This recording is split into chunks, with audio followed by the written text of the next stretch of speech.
crystal wine glass exploded against the hardwood floor of the Lake Forest mansion. Red liquids spreading across the oak like blood from a fresh wound. But it wasn't the glass that shattered, it was the wine dripping from my hair 3 seconds earlier, staining my white shirt, burning my eyes. William Ashford stood there, empty glass in hand, pure contempt in his eyes. His daughter Sophia laughed cruelly. "Thanks, Dad. Maybe that'll teach him some respect." I felt my hands grip the chair beneath me. The entire Ashford family was watching. My wife, Claire, sat frozen beside me. Her mother, Eleanor, had her hand over her mouth. Her brother Derek stared at his plate like he wanted to disappear, and William stood there, chest puffed out like he'd just done something heroic. I stood up slowly. The room went quiet except for Sophia's fading giggles. I reached into my pocket and pulled out my phone.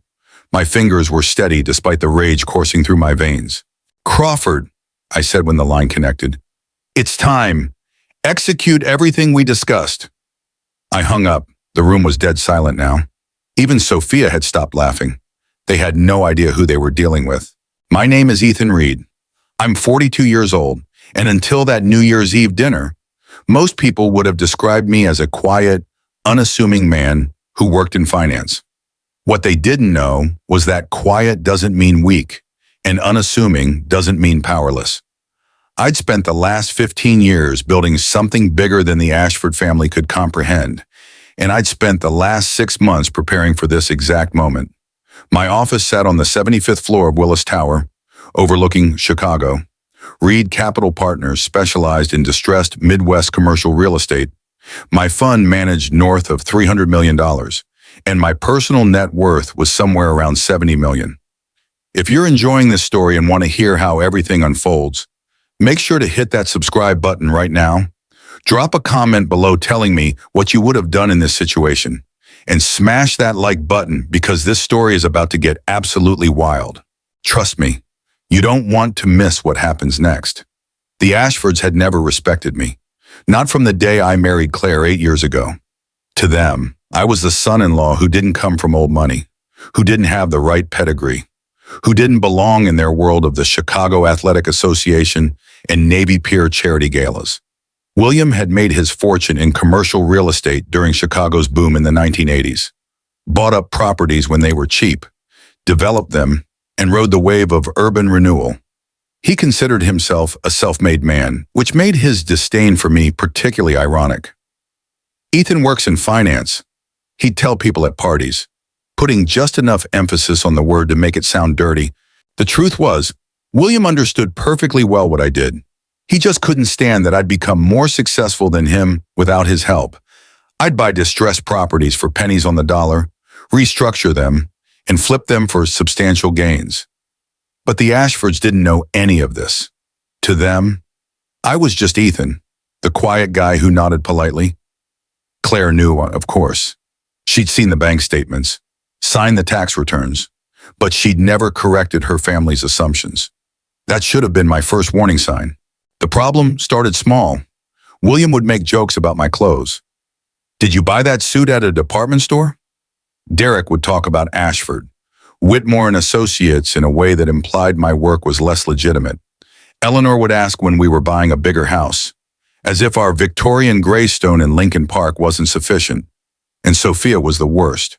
She'd married Nathan Pierce, a hedge fund manager who discussed his bonus structure at every dinner. "Nathan's firm is projecting 30% returns this year. What kind of returns does your little fund get?" "Ethan." I'd smile politely and change the subject. My fund had averaged 42% returns over the past decade, but there was no point correcting their assumptions. Claire had been different when we first met. She was working as a curator at the Art Institute of Chicago, passionate about her career, determined to make her own mark outside her family's influence. I fell in love with her independence, her sharp wit, but slowly, year by year, she drifted back into her family's orbit. She started attending more Ashford family events at the Lake Forest estate, started adopting their attitudes, started looking at me the way they looked at me. 6 months before that New Year's dinner, something changed. Claire started taking phone calls in other rooms of our Lincoln Park Greystone. She started going to book club meetings that lasted until midnight. She was getting her nails done and her hair colored with a frequency that seemed excessive, even by her standards. I'm not stupid. I know the signs. So I did what any smart man would do. I hired a private investigator. His name was David Chen, former FBI agent now running his own discreet investigation firm. Within 2 weeks, he had everything. Photographs, videos, phone records, text messages. Claire was having an affair with Julian Blake, a gallery owner in River North who'd been pursuing her for over a year. They'd been meeting at his loft 3 times a week. The messages between them were explicit, detailed, and filled with mockery of me. Ethan has no idea. One message read, "He's so clueless. Just sits there with his spreadsheets and his quiet little life." Another one cut deeper. "He's exactly what my father said. A nobody pretending to be somebody." I sat in my Willis Tower office reading those messages, feeling something cold and hard settle in my chest. Not heartbreak exactly, more like clarity. The woman I'd married didn't exist anymore, if she ever had. What remained was an Ashford who'd married beneath her station and was now looking for an upgrade. That's when I started planning. William Ashford's commercial real estate empire wasn't as solid as it appeared. I knew this because I'd been tracking his properties for years. Not because I was planning anything, but because that's what I did professionally. I analyzed Chicago commercial real estate markets, identified vulnerabilities, and positioned my fund to capitalize on opportunities. And William's portfolio was full of vulnerabilities. He owned 12 properties in the Chicagoland area, mostly older commercial buildings that he'd bought decades ago. 3 of them had mortgages that were coming due within the next year. And based on current market valuations, he'd have trouble refinancing.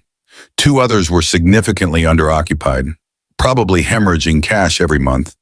And his flagship property, Ashford Plaza on Michigan Avenue, had a major tenant whose lease was expiring in 6 months. I spent the next several months quietly positioning my pieces. I approached William's largest tenant through a third party and offered them better terms in a building my fund owned in the West Loop. They jumped at it. I contacted the banks holding his mortgages and expressed interest in buying the notes at a discount if William defaulted.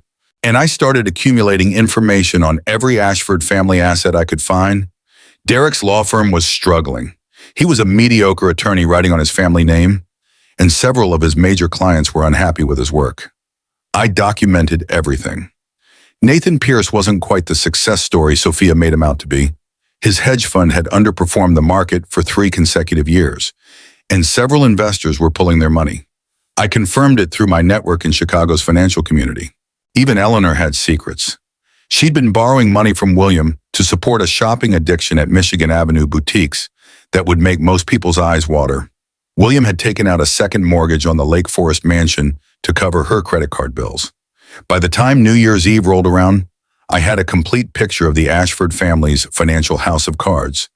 All I needed was the right moment to push it over. The New Year's dinner started normally enough. Claire and I arrived at the Lake Forest estate at 6 in the evening, joining Derek and his wife Rachel, Sophia and Nathan, and of course, William and Eleanor. The mansion was decorated with that expensive good taste that money can buy, but class has to cultivate. Crystal everywhere, fresh flowers, a catered meal that probably cost more than most people's monthly rent. Snow was falling outside over the Lake Michigan view. William held court at the head of the table, discussing his latest acquisition, a retail complex in the suburbs that he claimed would be transformative. Derek talked about a case at Ashford, Whitmore and Associates, exaggerating his role to sound impressive.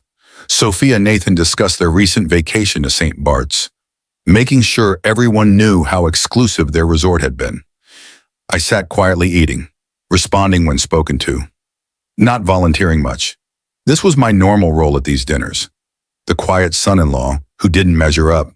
"Ethan," William said halfway through the main course, "I was talking to Robert Morrison at the Chicago Athletic Association last week. He mentioned your firm tried to buy one of his properties. I looked up. We make a lot of acquisition attempts. I'd have to check which property. The warehouse complex in the West Loop," William said. "Robert said you offered about 30% below market value." He was insulted. I smiled politely. "We offer what the property is worth based on our analysis. If Mr. Morrison believes it's worth more, he's welcome to find another buyer." That's the problem with your generation, William said, warming to his subject. No respect for established relationships. No understanding that business is built on trust and reputation, not just numbers on a spreadsheet. I prefer to let the numbers speak for themselves, I replied. William's face reddened slightly. He didn't like being contradicted, even politely. Numbers don't tell the whole story. Ethan, that's what you don't understand, William continued. Robert Morrison and I have been doing business for 30 years. There's value in that relationship your spreadsheets can't quantify. I could have told him Robert Morrison was 3 months behind on his mortgage payments and would likely be forced to sell within the year, probably to me at an even lower price. But I didn't. I just nodded and went back to my meal. That's when Sophia jumped in. Ethan just doesn't understand how real business works. Nathan says investment funds like his are basically just vultures picking at carcasses. Nathan shifted uncomfortably. He'd never said that, at least not in my presence. But Sophia loved putting words in his mouth. Investment funds serve an important function in the market, I said calmly. We provide liquidity and capital to businesses that need it. You provide exploitation, Sophia said, emboldened by wine. You buy things cheap from desperate people and sell for profit? That's not business. That's theft. I felt Claire's hand on my arm, a warning to let it go. I looked at her, saw the familiar expression.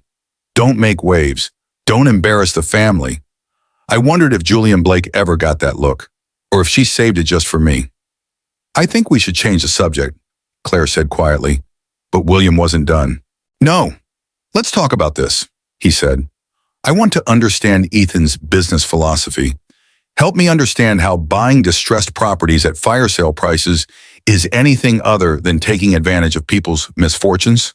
I set my fork down carefully. Would you prefer those properties sit empty? Would you prefer those businesses declare bankruptcy and lay off all their employees? Because that's the alternative. I buy assets that are failing and turn them into something productive. I save jobs. I create value where there was none. You create value for yourself, William shot back. Don't dress it up as charity. I never claimed it was charity. It's business, which is more than I can say for holding on to properties that are bleeding cash every month, just because you're too proud to admit the market has changed. The room went very quiet. I'd crossed a line by implying William's business wasn't as successful as he claimed. Derek stared at his plate. Sophia's eyes were wide with shock. Eleanor looked like she wanted to crawl under the table. William stood up slowly. His face was the color of raw beef. How dare you come into my home and insult me? I'm not insulting you. I'm stating a fact. Commercial real estate is changing. The methods that worked in the 80s don't work anymore. You need to adapt or you'll get left behind. Get out, William said. Get out of my house. That's when Claire made her choice. Instead of defending me or trying to calm the situation, she turned to me with cold eyes. Ethan, maybe we should leave. Not maybe he's being unreasonable. Not maybe you should both calm down. Just maybe we should leave, as if I was the problem. Something inside me crystallized in that moment. I stood up, but I didn't walk toward the door. Instead, I walked toward William. He grabbed the wine glass in front of him, and before I could say a word, he threw the contents directly in my face.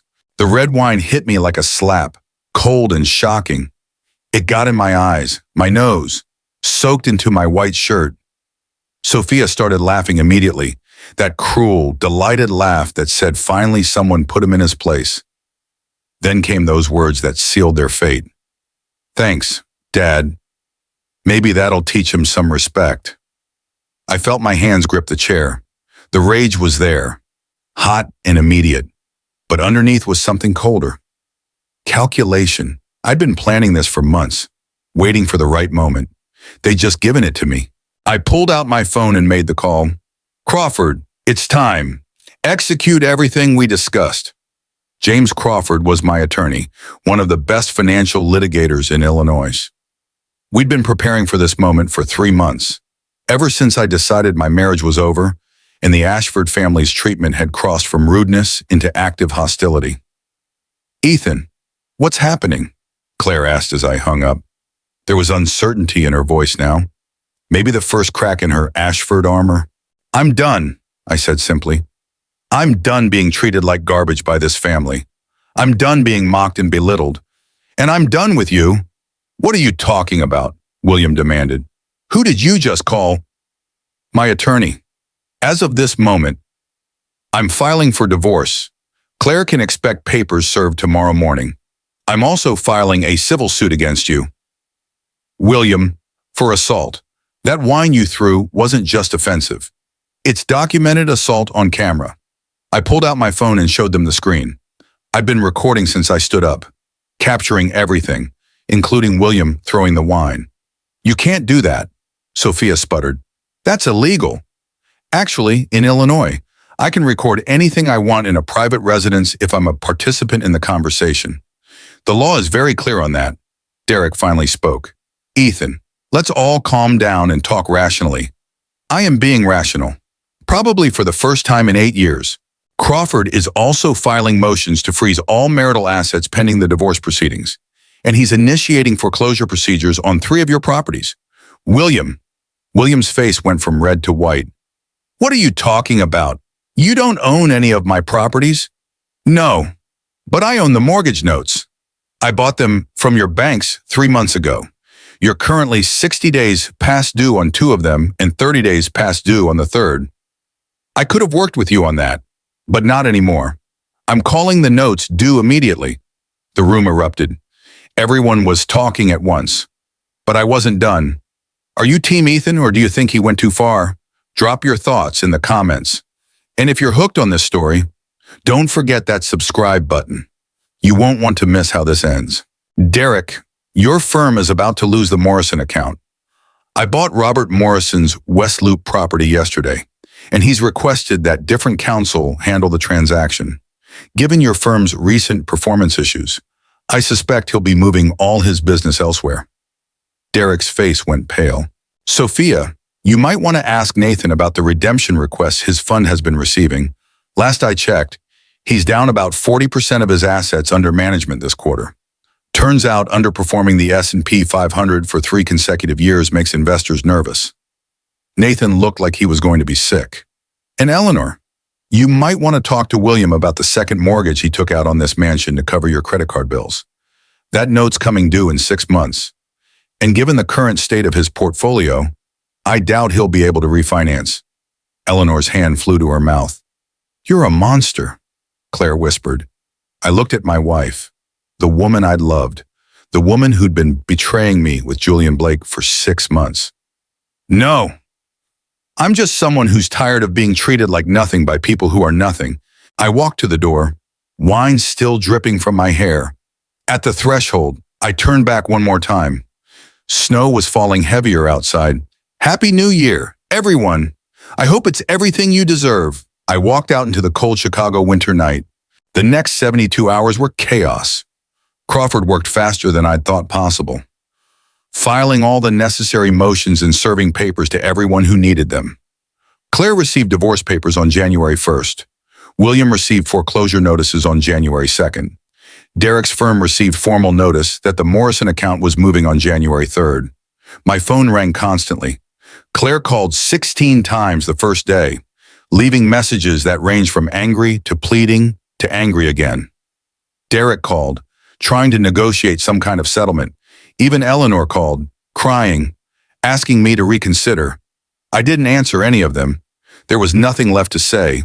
David Chen's investigation report on Claire's affair went to Crawford, who incorporated it into the divorce filing. Under Illinois law, adultery evidence strengthened my position regarding spousal maintenance and claims of asset dissipation. Claire wasn't going to walk away with half of everything I'd built. She'd be lucky to get 20%. William's properties were a different matter. The foreclosure process would take months, but the damage to his reputation was immediate. Word spread through the Chicago commercial real estate community that William Ashford was over-leveraged and facing foreclosure. His other lenders started calling their notes due. His tenants started looking for other spaces in downtown Chicago. His carefully constructed empire began to crumble. I felt no satisfaction in it, just a cold sense of justice being served. About a week after the dinner, I finally answered one of Claire's calls. "Ethan, please," she said. Her voice was hoarse, like she'd been crying. "We need to talk." "There's nothing to talk about," I said. "You're destroying my family." "No, Claire, I'm holding your family accountable for years of treating me like trash. There's a difference. My father made a mistake. He was drunk. He didn't mean it. Your father has been making mistakes for 8 years. Every snide comment, every dismissive gesture, every time he treated me like I wasn't good enough to marry his daughter. Those weren't mistakes. Those were choices. And now he's living with the consequences. What about me? What about our marriage?" I almost laughed. "You mean the marriage you've been betraying for 6 months? The marriage where you let your family mock me and never once stood up for me?" "That marriage." Silence. "I know about Julian Blake. I've known for 4 months. I have photos, Claire, videos, text messages where you and he laugh about how clueless I am. So please don't talk to me about our marriage like it means something to you." "Ethan, I'm sorry. I made a mistake. I was confused. Julian doesn't mean anything. Maybe he doesn't, but that just makes it worse.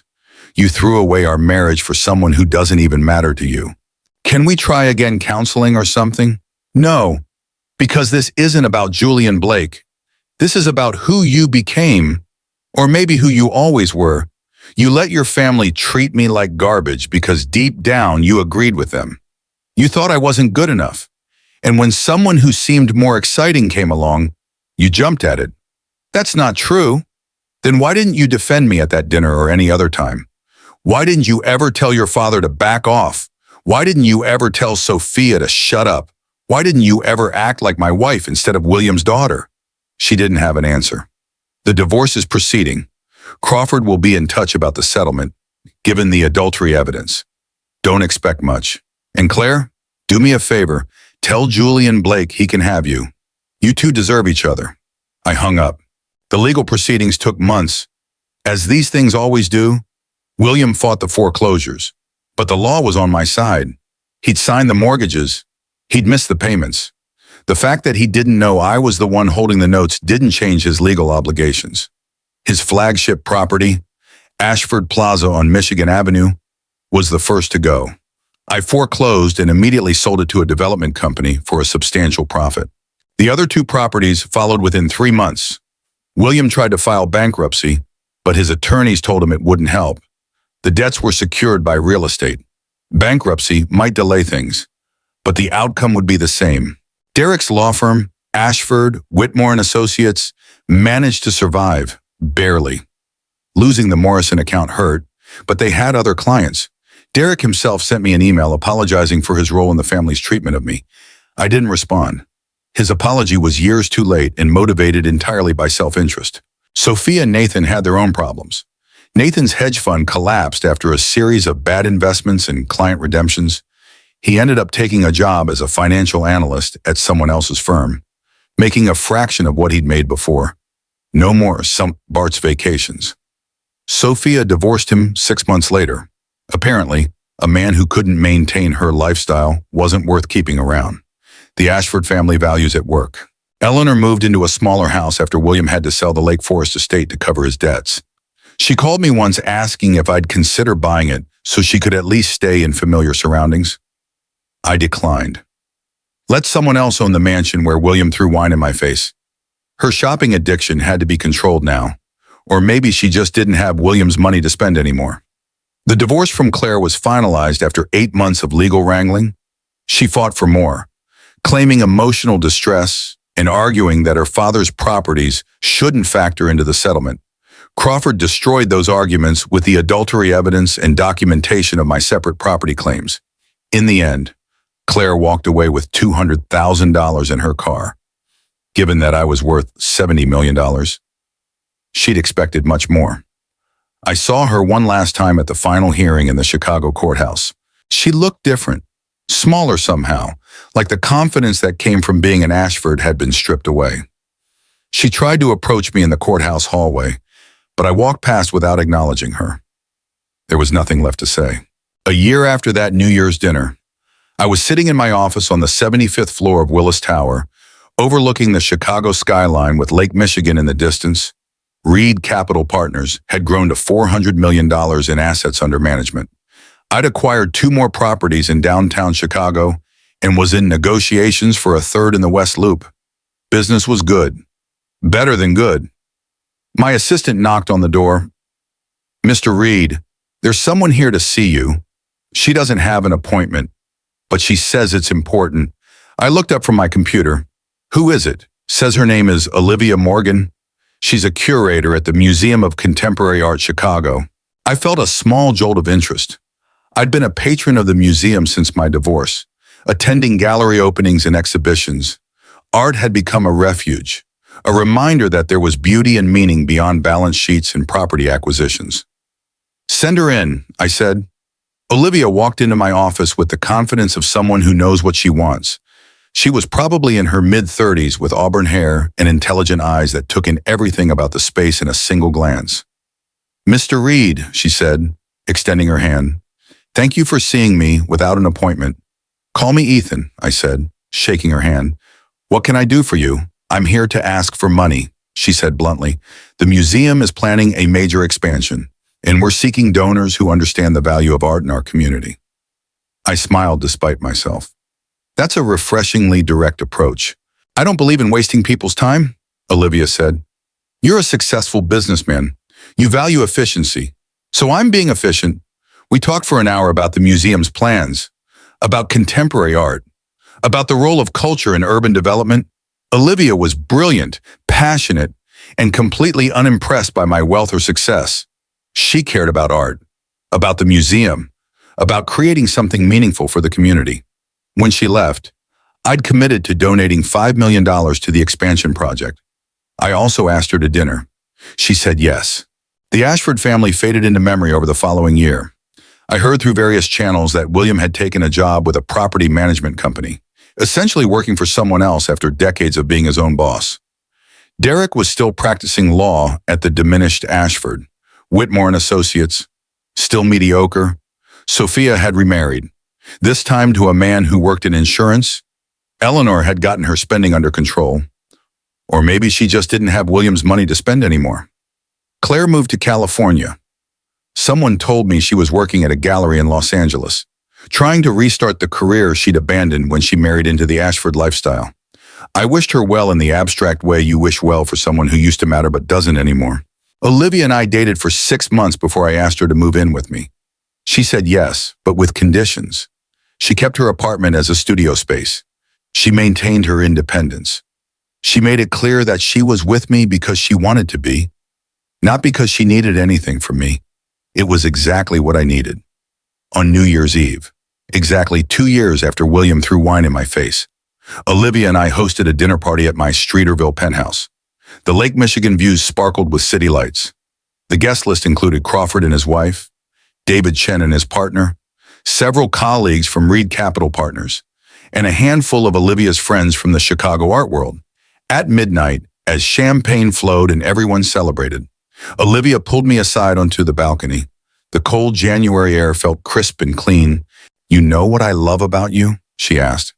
"My devastating good looks and charm," I suggested. She laughed. "No. Well, yes, but that's not what I was going to say. I love that you know your worth. You don't need anyone to validate you. You don't need anyone to tell you you're successful or smart or valuable. You just are." I pulled her close, looking out at the Chicago lights spread below us. "I had to learn that the hard way." "The best lessons usually are," Olivia said. We stood there in the cold January air, listening to the sounds of celebration inside, and I realized something important. The Ashford family had thought they were teaching me a lesson when they treated me like I wasn't good enough. What they'd actually taught me was that being good enough for the wrong people means nothing. I'd built my success on my own terms. I'd walked away from people who didn't value me, and I'd found someone who loved me, not despite who I was, but because of it. That wine in my face had been the wake-up call I needed, not to prove anything to the Ashfords, but to prove something to myself, that I deserved better, that I was worth more than they'd ever given me credit for. As Olivia and I walked back inside to join our friends, I realized that the best revenge wasn't destroying the Ashford family. The best revenge was building a life so good they couldn't touch it even if they tried. William Ashford had thrown wine in my face, thinking he was putting me in his place. What he'd actually done was set me free. If this story resonated with you, if it made you think about standing up for yourself or knowing your worth, I want to hear from you in the comments. Have you ever had a moment where someone's disrespect actually pushed you towards something better? Share your story below. And if you found value in this video, don't forget to like and subscribe for more real stories about ordinary people finding extraordinary strength. And here's something to think about. As I woke from this vivid dream about justice and dignity, I realized the real lesson wasn't about revenge. It was about recognizing your own value and never accepting less than you deserve. Sometimes our minds create these scenarios to teach us what we need to learn. Until next time, remember that sometimes the people who treat you worse teach you the best lessons about who you are and what you deserve.